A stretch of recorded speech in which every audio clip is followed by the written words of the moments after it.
ஆண்டவர் இயேசு கிறிஸ்துவுக்குள் எனக்கு அருமையானவர்களே, நம் ஆண்டவர் இயேசு கிறிஸ்து நாமத்தினால் உங்கள் அனைவரையும் வாழ்த்தி வரவேற்கிறேன். பிரியமானவர்களே, தவக்காலத்தினுடைய முதல் ஞாயிற்றுக்கிழமை நாம் இருக்கின்றோம்.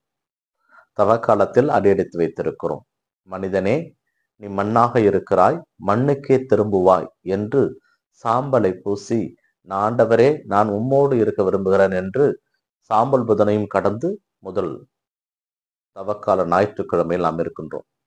இன்றைய வாசக சிந்தனையாக முதல் வாசகம் இணைச்சட்ட நூலில் இருந்தும், இரண்டாவது வாசகம் புனித பவுல் உரோமியருக்கு எழுதிய திருமுகத்திலிருந்தும், நற்செய்தி வாசகம் லூக்கா நற்செய்தியிலிருந்து நமக்கு கொடுக்கப்பட்டிருக்கிறது. பிரியமானவர்களே, சுருங்க கூறின் இன்றைய முதல் வாசகம்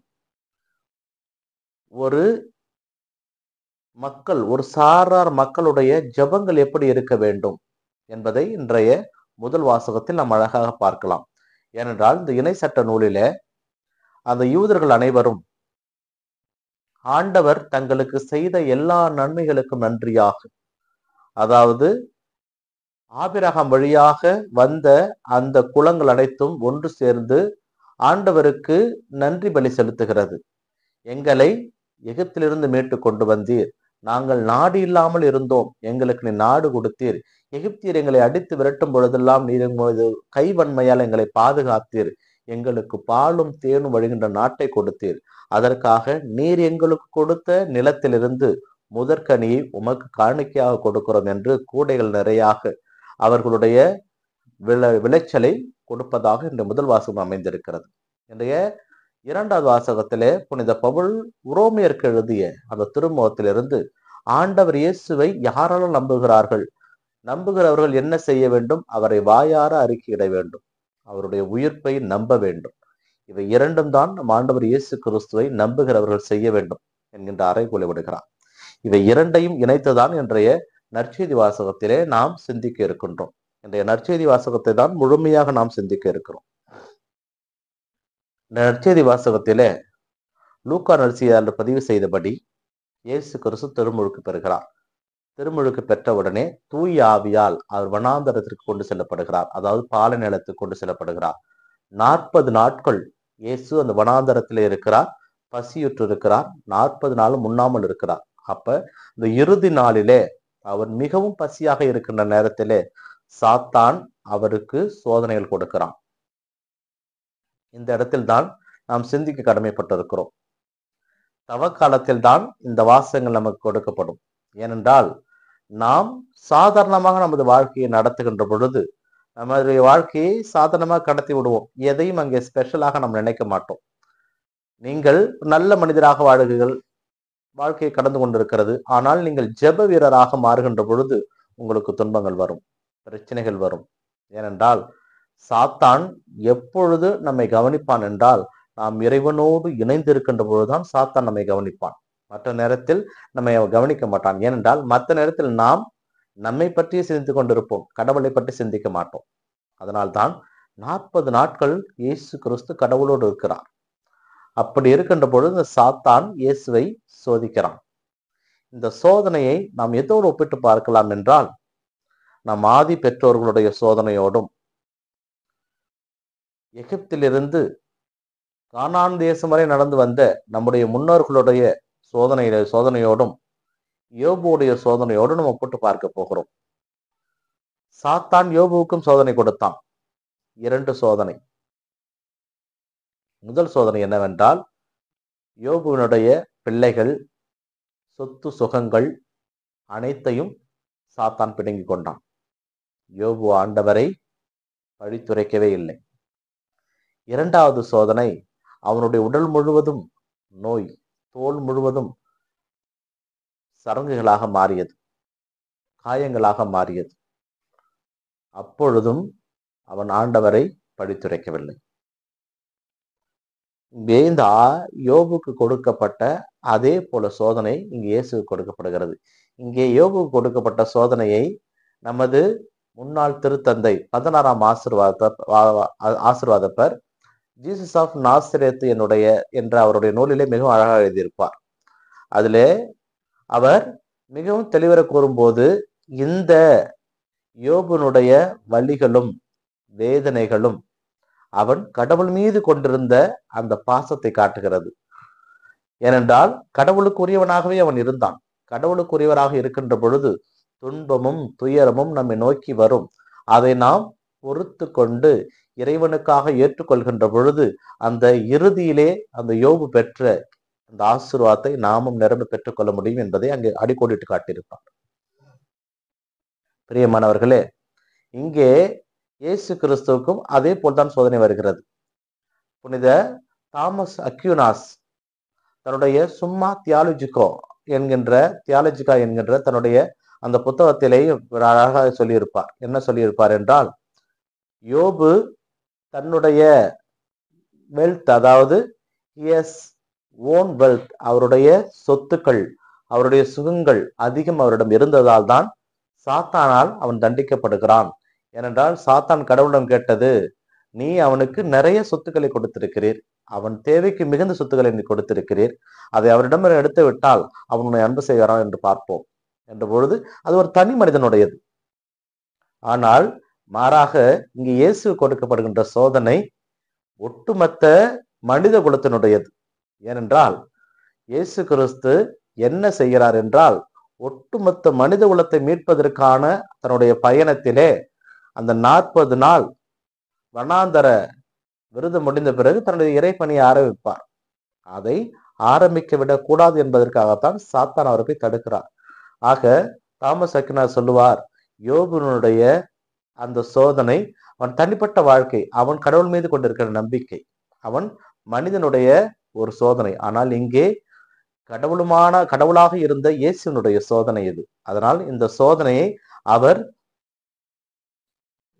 அந்த சோதனை மீது தனது கவனத்தை அவர் காட்டித்தான் ஆக வேண்டும், அந்த சோதனையை அவர் எதிர்கொண்டுதான் ஆக வேண்டும் என்பதை அங்கே அவர் குறிப்பிட்டிருப்பார். பிரியமானவர்களே, இப்பொழுது இந்த இயேசுனுடைய சோதனையை நாம் யோசித்து பார்க்க கடமைப்பட்டிருக்கிறோம். முதல் சோதனை இயேசுவுக்கு 40 நாள் அவர் வண்ணாந்தரத்தில் இருக்கிறார், உண்ணாமல் இருக்கிறார். அப்பொழுது பசி வருகிறது. பசி வந்தால் 10ம் பறந்து போகும் என்பார்கள். ஏனென்றால் பசியின் முன்னால் நம்மால் ஒன்றும் செய்ய முடியாது. பசிக்கின்ற பொழுது அந்த மனிதன் மிருகமாக கூட மாறி விடுவான். ஏன்னா எது கிடைத்தாலும் சாப்பிடுகின்ற ஒரு நிலையில் தான் அவன் இருப்பான். அப்படி இருக்கின்ற பொழுது அந்த பசி நேரத்தில் இயேசு கிறிஸ்துவிடம் தெம்மாங்கு பேசுகிறது சாத்தான். நீ கடவுளின் மகன் தானே, இந்த கல்லை அப்பமாய்க்கு உண்ணு அப்படின்னு சொல்லுது. அப்ப இயேசு அந்த சாத்தானை பார்த்து சொல்றார், மனிதன் அப்பத்தினால் மட்டுமல்ல, கடவுளுடைய வாயிலிருந்து வரும் ஒவ்வொரு சொல்லினாலும் உயிர் வாழ்கிறான். அப்படின்னா இயேசு ரொம்ப தெளிவா இருக்கிறார். தந்தை என்னை அனுப்பி இருக்கிறார், தந்தையினுடைய வார்த்தையே எனது உணவு, தந்தையினுடைய வார்த்தையை கேட்பதுதான் எனது உணவு. அதனால் அதுல ரொம்ப தெளிவா இருக்கிறார். அப்போ இந்த பசியில இங்க இயேசு கிறிஸ்து ஜெயிச்சிட்டார் தன்னுடைய முதல் சோதனையில. இந்த முதல் சோதனையில தோத்து போனவங்க யாருன்னு பாத்தீங்கன்னா, நம்முடைய ஆதி பெற்றோர்களாகிய ஆதாமும் ஏவாளும் தோற்று போனார்கள் முதல் சோதனையிலே. நம்முடைய முன்னோர்களான மக்கள் எகிப்திலிருந்து கானான் தேசம் வருகின்ற பொழுது அவர்கள் பசியினால் கடவுளையே சாபமிடுகிறார்கள். எங்களுக்கு எகிப்திலே புதைக்க கல்லறைகள் இல்லை என்றால் இந்த பாலை நிலத்திற்கு கொண்டு வந்தாய், எங்களை பட்டினியாக வைத்து கொண்டு விட வேண்டும் என்பதுதான் உடைய விருப்பமா, அதற்காகத்தான் எங்களை இங்கே கொண்டு வந்தீரா என்று மோசையுடன் அந்த மக்கள் சண்டையிட்டே கொண்டிருந்தார்கள். அந்த சண்டையின் பொருட்டு தான் ஆண்டவரிடம் மோசையை கெஞ்சுகிறார், ஆண்டவரே இந்த மக்களுக்கு ஏதாவது செய்யுங்கள் என்று. ஆக பசி வருகின்ற பொழுது நாம் தன்னிலையை மறந்து விடுகிறோம். இந்த பசியினால் தான் நாம் பல நேரத்திலே கடவுளையே மறந்து விடுகிறோம். பிரியமானவர்களே, இயேசு கிறிஸ்துனுடைய முதல் சோதனையை அவர் மிகவும் திறம்பட செய்தார். ஒரு மரபு வழி செய்திகள் ஒன்று இருக்கிறது, ஒரு மரபு வழி கதை ஒன்று இருக்கிறது. கடவுள் தன்னுடைய 3 வானதூதர்களையும் அழைக்கிறார், 4 வானதூதர்கள். அதிலே மிக்கேல், கப்ரியேல், ரஃபேல், அதுல லூசிஃபரும் ஒருத்தர், மொத்தம் 4 வானதூதர்கள். அந்த 4 வானதூதர்களில இந்த 4 பேரோடு தான் ஆண்டவர் அவ்வப்பொழுது எல்லாவற்றையும் கலந்து ஆலோசிப்பது. அப்பொழுது இந்த லூசிஃபர் ஆண்டவரோடு இருக்கிறார். அவர்தான் ஆண்டவர் கூப்பிடுகின்ற எல்லா செயல்களுக்கும் முன்னணியில் இருப்பவர், மிகவும் சக்தி வாய்ந்தவர் அந்த லூசிஃபர். அப்பொழுது கடவுள் அவரிடம் பேசிக் கொண்டிருக்கின்ற பொழுது சொல்லுகிறார், நான் ஒரு பூமியை ஏற்படுத்த போகிறேன், ஒரு மண்ணுலகை நான் ஏற்படுத்த போகிறேன். அந்த மண்ணுலகில் நான் என்னை போல ஒருவனை ஏற்படுத்த போகிறேன், இல்லை என்றால் உங்களில் ஒருவனை அங்கே அனுப்ப போகிறேன் என்று பேசுகின்ற பொழுது, அப்பொழுது இந்த மிக்கேல், கப்ரியேல், ரஃபேல் அவர்கள் நினைத்துக் கொள்கிறார்கள், நம்மை எல்லாம் தந்தை கடவுள் அனுப்ப மாட்டார், லூசிபரை அனுப்புவார். ஏனென்றால் லூசிபர் தான் கடவுளோடு மிகவும் இணக்கமாக இருக்கிறார், அவர்தான் நம்மை விட வலுவில் சிறந்தவர், அவரை தான் அனுப்புவார் என்று பேசிக் கொள்ளும் போது அவர் காதில் விழுகிறது. லூசிபர் நினைத்துக் கொள்கிறார், நாம் தான் அங்கே சொல்லுவோம் போல இருக்கிறது என்று மனிதர்கள் நினைத்துக் கொள்கிறார். ஆனால் இது கர்வமாக மாற ஆரம்பிக்கிறது. அப்படி என்றால் கடவுளும் நம்மை அவரை போலவே நினைக்கிறார் என்ற கர்வம் அவருக்குள் வர ஆரம்பிக்கின்ற பொழுது கடவுள் தன்னுடைய எண்ணத்தை மாற்றுகிறார். இந்த 4 பேரை ஏன் அங்கே 4 பேரில் ஒருவர் அனுப்ப வேண்டும், அங்கே தன்னை போல ஒரு மனிதனை உருவாக்க வேண்டும் என்று அவர் தன்னை போல ஒரு மனிதனை அங்கு உருவாக்குகிறார். அதனால் கோபமடைந்த லூசிபர் கடவுளிடம் சண்டை போடுகிறான். சண்டை போடும்போது கடவுள் அவனை சொல்லுகிறார், எப்பொழுது உன் மத்தியிலே உன் எண்ணங்களிலே இப்படி தவறான சிந்தனைகள் வந்ததோ, நீ என்னோடு இருப்பதற்கு தகுதியற்றவன், உன்னுடைய இந்த அதிகார போக்கு கடவுளிடம் இருப்பதற்கு உனக்கு தகுதி இல்லாமல் போயிற்று என்று அவரிடம் இருந்த ஒளியை பிடுங்கி கொண்டு அந்த லூசிபரை ஆண்டவர் விரட்டி விடுகிறார். அவன் தான் சாத்தானாக மாறுகிறான். அப்பொழுது அந்த லூசிபர் ஆண்டவரிடம் சொல்லுகிறான், நீ எப்படி மனிதனை நீ படைக்கிறாய் என்று நான் பார்க்கிறேன், அவன் எப்படி உமக்கு உகந்தவனாய் இருக்கிறாய் என்பதை நான் பார்க்கிறேன் என்று சொல்லிவிட்டு அவன் செல்கிறான். ஆனால் ஆண்டவர் சொல்லுகிறார், அவனை என்னை போல படைக்கிறேன், எனது மூச்சு காற்றை அவனால் கொடுக்க போகிறேன், அதனால் அவன் என்னை போலத்தான் இருப்பான் என்ற ஒரு நம்பிக்கையிலே ஆதாமை படைக்கிறார். ஆனால் அவளோடு அவன் தனிமையாக இருப்பது நல்லது என்று ஏவாளையும் படைக்கிறார். அப்போ அந்த பாம்பின் வடிவில் அந்த லூசிபர் அங்கே பிரச்சனையை உண்டாக்குகிறான். பிரச்சனையை உண்டாக்கி அவன் தன்னிலையை மறந்து பாவம் செய்து கடவுளுக்கு ஏற்புடையவனாக இல்லாமல் இந்த ஏதன் தொற்றிலிருந்து வெளியே அனுப்புகின்ற அளவிற்கு அந்த லூசிபர் செய்து விடுகிறான். பிரியமானவர்களே, இதைதான் நமது முன்னாள் திருத்தந்தை 16ஆம் ஆசீர்வாதப்பரும் தன்னுடைய ஜீசஸ் ஆஃப் நாசரத் என்கின்ற நூலிலே சொல்லுவார். இயேசு கிறிஸ்து வனாந்தரத்திலே அந்த சோதனைகளுக்கு உட்படுத்தப்பட்டது the reversal of the failure of Adam அப்படின்னு சொல்லுவார்.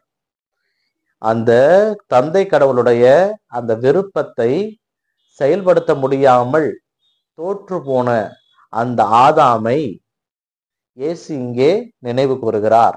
அந்த ஆதாம் தான் தோற்று போனார். மறு ஆதாமாகிய புதிய ஆதாமாகிய இயேசு கிறிஸ்து தோற்றுவிடக் கூடாது என்பதற்காக மிகவும் தெளிவாக இருந்து வெற்றி வகை சூடுகிறார் என்று சொல்லியிருப்பார்.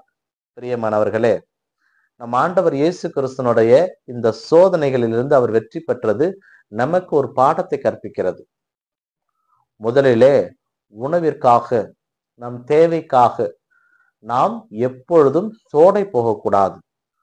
நாம் தேவையில் இருக்கிறோம் என்பதற்காக ஒரு தவறை செய்துவிடக்கூடாது.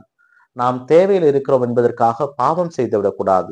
நாம் தேவையில் இருக்கிறோம் என்பதற்காக ஒருவர் மீது பழி போட்டு விடக்கூடாது. நாம் தேவையில் இருக்கிறோம் என்பதற்காக மற்றவரை சொத்தை அபகரித்து விடக்கூடாது. ஏனென்றால் நாம் தேவையில் இருக்கின்ற பொழுதுதான் நம் சிந்தனைகள் மாறும், நம் செயல்பாடுகள் மாறும், நம் எண்ணங்கள் மாறும். அதிலே தெளிவாக இருக்க வேண்டும். அதற்காகத்தான் இயேசு கிறிஸ்து முதல் சோதனையிலே மிகவும் அழகா வெற்றி காண்கிறார். என்னது, மனிதன் அப்பத்தினால் மட்டுமல்ல, கடவுளுடைய வாய் சொல் ஒவ்வொன்றாலும் உயிர் வாழ்வான். நாமும் அந்த தந்தை கடவுளுடைய வார்த்தையை நமதாக்கி கொண்டு வாழ வேண்டும் என்பதுதான் முதல் சோதனை வழியாக இயேசு கிறிஸ்து நமக்கு கொடுக்கின்ற அழைப்பு. இரண்டாவது சோதனை, இயேசு கிறிஸ்துவை அந்த சாத்தான் கோயிலினுடைய உச்சிக்கு கொண்டு போய் சென்று உலக நிலப்பரப்பை அனைத்தையும் ஒரு நிமிடத்தில் சுட்டி காட்டுகிறது. உலக நிலப்பரப்பை அத்தனையும் ஒரு நிமிடத்தில் சுட்டி காட்டிவிட்டு, இந்த உலகம் முழுவதும் என்னுடைய கட்டுப்பாட்டில் இருக்கிறது, நான் விரும்பினால் இதை யாருக்கு வேண்டுமானாலும் கொடுக்கலாம், நீ என் காலிலே தண்டனிட்டு வணங்கினால் இவற்றை அனைத்தையும் நான் உனக்கு கொடுத்து விடுகிறேன் என்று சாத்தான் இயேசுவிடம் கேட்கிறான். அப்பொழுது ஆண்டவர் சொல்லுகிறார், உன் கடவுளாகிய ஆண்டவரை நீ சோதிக்காதே என்று. உலகத்தில் கடவுளே பெரியவர் என்பது உனக்கு தெரியாதா, அவர்தான் இந்த உலகனுடைய தலைவர் என்பது உனக்கு தெரியாதா என்று. ஆனால் இந்த இடத்திலே இயேசு கிறிஸ்துவை அந்த சாத்தான் அவருடைய பாடுகளிலிருந்து நீ வந்துவிடு, இந்த சோதனைகளிலிருந்து நீ வந்துவிடு, அந்த பாடுகளை பட வேண்டாம். அந்த பாடுகள், இந்த சோதனைகளை பட்டால்தான் நீ இந்த உலகினுடைய ஒரு மன்னனாக இருக்க முடியும், அரசராக இருக்க முடியும். ஆனால் அந்த பாடுகளை நீ படாமல் நான் உனக்கு தருகிறேன், நீ என்னை வணங்கு, நான் உனக்கு தருகிறேன் என்று. இந்த சோதனை தான் நம்ம ஆதி பெற்றோர்களுக்கு கொடுக்கப்பட்டது. நம்ம ஆதி பெற்றோர்களும் பசியினால் தான் அந்த ஆப்பிள் பழத்தை உண்டார்கள். நம்முடைய முன்னோர்களும் பசியினால் தான் ஆண்டவரிடம் சண்டை போட்டார்கள், மோசேவிடம் சாபம் கொடுத்தார்கள். ஆக நம்ம ஆதி பெற்றோர்கள் செய்த தவறை இயேசு கிறிஸ்து மீண்டுமாக செய்ய முடியவில்லை. அந்த முதல் பாவத்தை ஆதி பெற்றோர்கள் செய்தார்கள், முன்னோர்களும் செய்தார்கள். இரண்டாவது பாவம் நம் ஆதி பெற்றோர்கள் செய்தது, இந்த பேய் ஏமாற்றியது. நீங்கள் அதை உண்ணுகின்ற பொழுது உங்களுக்கு கண்ணு தெரியும், உங்கள் பார்வை பெறும், நீங்கள் கடவுளைப் போலவே இருப்பீர்கள் என்று சொன்ன பொழுது அதை அவர்கள் ஏற்றுக்கொண்டிருக்கிறார்கள்.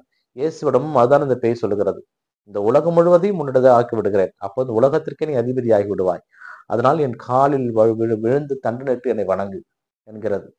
சில நேரங்களிலே நாம் வலிக்காமலே நோகாமல் நோன்பு எடுப்பதுன்னு சொல்லுவார்கள். இன்றைய காலகட்டத்தில் அது மிகவும் சுலபமாகிவிட்டது. எந்த வேலையும் செய்யாமல் சம்பாதிக்க வேண்டும், உட்கார்ந்த இடத்திலே எல்லாம் வர வேண்டும். ஏனென்றால் உலகம் மாறிக்கொண்டிருக்கிறது. என்றெல்லாம் படித்து பட்டம் வாங்குகிறவரை விட குறுக்கு வழியில் பட்டம் வாங்குகிறவர்கள் அதிகம்.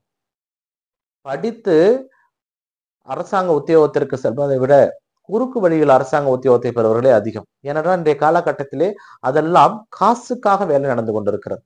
இப்படிப்பட்ட ஒரு சூழ்நிலையிலே நாம் இருப்போமாயின் இயேசு கிறிஸ்துவை நாம் பின்பற்ற கடமைப்பட்டு இருக்கிறோம். அவர் சொல்கிறார், கடவுளாகிய ஆண்டவர் ஒருவரே, அவரே இந்த உலகத்திற்கு எல்லாவற்றிற்கும் தந்தை, அவரே இந்த உலகத்திற்கு உரியவர், அவரை நீ தண்டனிட்டு வணங்கு, அவரை தவிர வேற யாரையும் வணங்க வேண்டிய அவசியம் உனக்கு இல்லை அப்படின்னு நம்ம ஆண்டவர் சொல்லுகின்ற பொழுது சாத்தானுக்கும் வந்ததுதான். சாத்தானை வணங்க வேண்டிய அவசியம் நமக்கு இல்லை. நமக்கு இலவசமாக ஒன்று கிடைக்கிறது என்றால் அதன் பின்னால் ஏதோ ஒரு பிரச்சனை இருக்கிறது என்று அர்த்தம். அது நன்றாக புரிந்து கொள்ள வேண்டும். இலவசமாக உங்களுக்கு ஒன்று கொடுக்கப்படுகிறது என்றால் அதனுடைய பின்னணி நீங்கள் அறிந்து கொள்ள வேண்டும். ஏனென்றால் இலவசமாக ஒன்று கொடுத்து விட்டார்கள் என்றால் அவர்களுக்கு நீ அடிமை என்று அர்த்தம். உங்களுக்கு ஒருவர் ஏதாவது ஒரு கிஃப்ட் கொடுக்குறாங்க, உங்க பிறந்த நாளுக்கு ஒரு கிஃப்ட் கொடுக்குறாங்க அப்படின்னா, ஒரு விலையுயர்ந்த போனே உங்களுக்கு வாங்கி கொடுக்குறாங்க உங்க பிறந்த நாளுக்குன்னா, அன்னையில இருந்து நீங்க அவங்களுக்கு அடிமை.